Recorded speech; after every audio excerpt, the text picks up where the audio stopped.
जय हिंद दर्शकों, N Bharat news पर मैं अभिषेक सिंह आमेरा आप सभी का हार्दिक अभिनंदन और स्वागत करता हूं।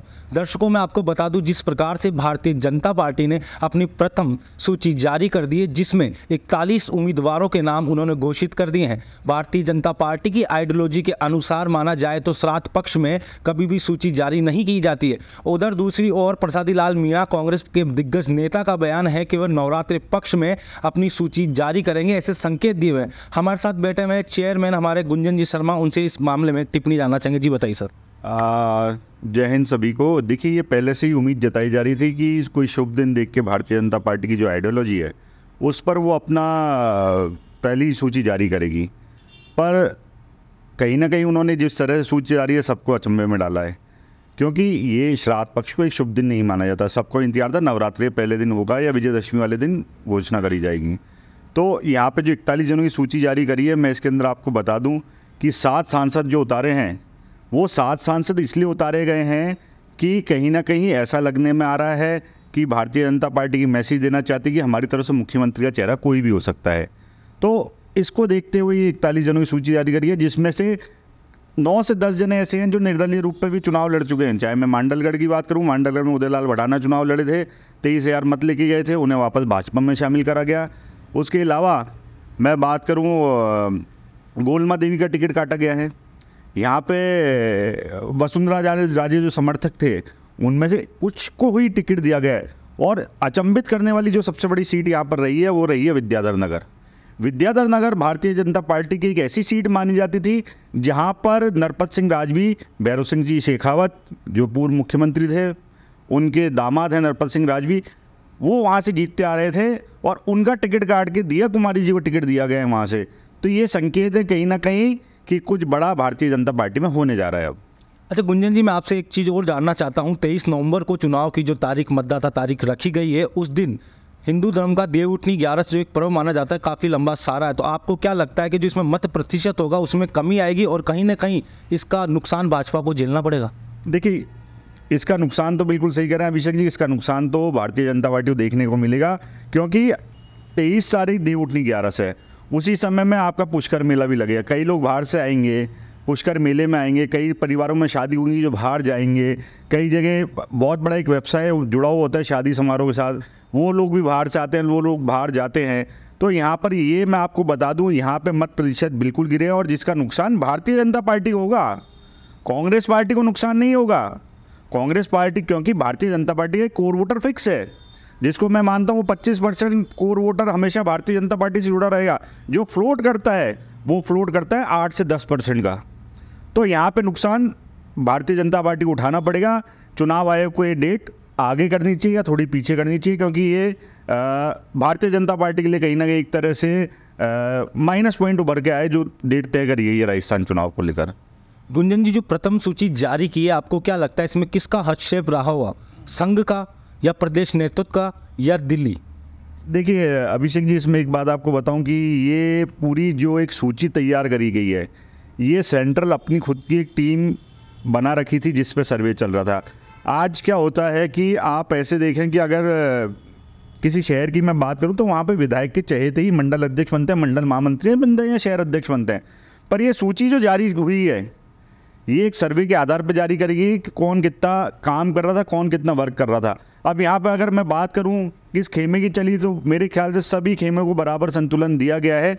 यहाँ पे हाँ, वसुंधरा राजे गुट के एक पक्के और ख़ास वो माने जाते थे राजपाल सिंह शेखावत, जिनका झोटवाड़ा सीट से अच्छा खासा कद है, उनका टिकट भी काट दिया गया यहाँ पर। और राज्यवर्धन राठौड़ को वहाँ पर टिकट दिया। रात में कल पता लगा कि राज्यवर्धन राठौड़ को गो बैक नारे भी लगे और राजपाल सिंह शेखावत जाके वसुंधरा राजे सिंधिया से मिले भी हैं। अब ये देखना ये है कि राजपाल सिंह शेखावत क्या निर्दलीय चुनाव लड़ेंगे, क्या कालूलाल राव जो का मांडल से टिकट काटा है वो चुनाव लड़ेंगे। और इसमें सबसे बड़ी बात है अनीता सिंह जी, उन्होंने तो खुलकर कह दिया कि मुझे वसुंधरा कैंप का कहा जाता था इसलिए मेरा टिकट काट दिया गया है। तो कहीं ना कहीं ये अगर कांग्रेस भी अपनी सूची जारी करेगी तो वहाँ पर भी थोड़ा अंतर्कलह देखने को मिलेगी। अब भारतीय जनता पार्टी ये देखने जा रही है कि कितना डैमेज कंट्रोल करेगी। मैं बात करता हूं, जैसे भागीरथ चौधरी जी को किशनगढ़ से उतारा गया है, सांसद है अजमेर के। भागीरथ चौधरी को उतार के चाहती है भारतीय जनता पार्टी कि ये सीट की जो पिछली बार हार गए थे वो पक्ष में आए। पर मैं आपको बता दूं, वहाँ की जातीय समीकरण के आधार पर ये टिकट दिया गया है। जाट चेहरा वहाँ से शुरू से चुनाव लड़ता हुआ आया है, इसलिए वो टिकट भागीरथ चौधरी को दिया गया है। पर यहाँ पे मैं बात करूँ कि सुरेश टांग ने मिथ्य तोड़ा था कि जातिवाद से चुनाव जीता जाता, क्योंकि सुरेश टांग को सभी समाजों के मत मिले थे। तो इसलिए सुरेश टांग अगर वापस चुनाव लड़ेंगे तो भागीरथ जी के लिए बहुत मुश्किल खड़ी होने वाली है इस बार। अच्छा, जो प्रथम सूची गुंजन जी जारी हुई उसमें देवली उनियारा से कर्नल किरोड़ी लाल बैंसला के पुत्र विजय बैंसला को टिकट देकर भारतीय जनता पार्टी क्या गुर्जर समाज को आकर्षित कर रही है? देखिए, गुर्जर समाज पिछली बार 7 से 8 टिकट मेरे ख्याल से दिए गए थे, जहाँ तक मुझे ज्ञात है भारतीय जनता पार्टी ने, और उनमें से सभी लोग चुनाव हार गए थे। कोई एक आध जीते हो तो जीते हो, वरना सभी लोग चुनाव हार गए थे। तो विजय बैंसला, क्योंकि किरोड़ी लाल बैंसला जी का नाम बहुत ऊंचा है गुर्जर समाज में और सारे ही पूरे भारतवर्ष में उनको जाना जाता है। हालांकि एक बार स्वर्गीय किरोड़ी लाल बैंसला जी ने भी चुनाव लड़ा था टोंक से नमो नारायण मीणा जी के सामने, जहाँ पे वो 300 मत से पराजित हो गए थे। तो यहाँ पर भारतीय जनता पार्टी को सचिन पायलट का भी तोड़ चाहिए था कि गुर्जर वोट जो उनसे छिटक चुका था उसको अपने पास किस तरह से लाना है। तो उन्होंने विजय बैंसला पे दाव खिला है। आपको याद होगा पुष्कर के अंदर भी सचिन पायलट जिंदाबाद के बहुत सारे नारे लगे थे जब स्वर्गीय किरोड़ी लाल बैंसला की अस्थियाँ विसर्जित करी गई थी। तो अब देखने वाली बात यह है कि यहाँ पे लड़ाई जो है भारतीय जनता पार्टी और कांग्रेस की लड़ाई नहीं है। यहाँ पे लड़ाई होगी गुर्जर उसको लेकर कि गुर्जरों में किसके पास ज़्यादा हुआ है, क्या वो विजय बैंसला के पास है, सचिन पायलट के पास है। सचिन पायलट अपने आप में एक कद्दावर नेता है। विजय बैंसला किस तरह से भारतीय जनता पार्टी लाई है, उनका क्या उपयोग करेगी, वो देखने वाली बात है। गुंजन जी, जो प्रथम सूची बीजेपी ने जारी की है इसमें 7 सांसद, 1 IAS अधिकारी, क्या इनके नाम लेके भारतीय जनता पार्टी ने एक रिस्क लेने का काम किया है या कांग्रेस को बैकफुट पे धकेलने की कोशिश की है? देखिए, मैं बात करूं, जैसे नागौर से नरेंद्र जी को उतारा गया है चुनाव में। रीटा चौधरी से पिछली बार वो विधायक का चुनाव पिछली से पिछली उसमें जीते भी थे, अब फिर उसके बाद वो सांसद बन गए। रीटा चौधरी से उनका मुकाबला बहुत ज़बरदस्त मुकाबला होने वाला है, वहाँ पर देखने को मिलेगा आपको। यहाँ पर मैं आपको बता दूँ, ये लड़ाई जो है ये मुख्यमंत्री Ashok Gehlot one man show पर लड़ रहे हैं और भारतीय जनता पार्टी सिर्फ और सिर्फ नरेंद्र मोदी जी के चेहरे पर लड़ रही है। यहाँ पे जो 7 सांसद इसलिए उतारे गए हैं क्योंकि जब काउंटिंग शुरू होगी और काउंटिंग शुरू होने के बाद आपके जो सीटें कितनी जीत के आएंगे, तो भारतीय जनता पार्टी वो 7 सीटें हर सीट पर अपना, और मेरे को लगता है हर सीट पर अपना कब्जा बरकरार रखना चाहिए और 25 के 25 सांसदों को मेरे को लगता है कि वो चुनाव में उतारेगी इस बार। गुंजन जी, कांग्रेस अब का क्या रुख रहेगा भारतीय जनता पार्टी की इस प्रथम सूची को देखते हुए? देखिए, कांग्रेस के दिग्गज मंत्री प्रसादी लाल मीणा पहले ही बयान जारी कर चुके हैं कि वो शुभ दिन का इंतजार करेंगे जब वो सूची जारी करेंगे। तो 15 तारीख के आसपास, मेरे ख्याल से 15-16 तारीख के पास एक सूची कांग्रेस की भी देखने को हमें मिलेगी।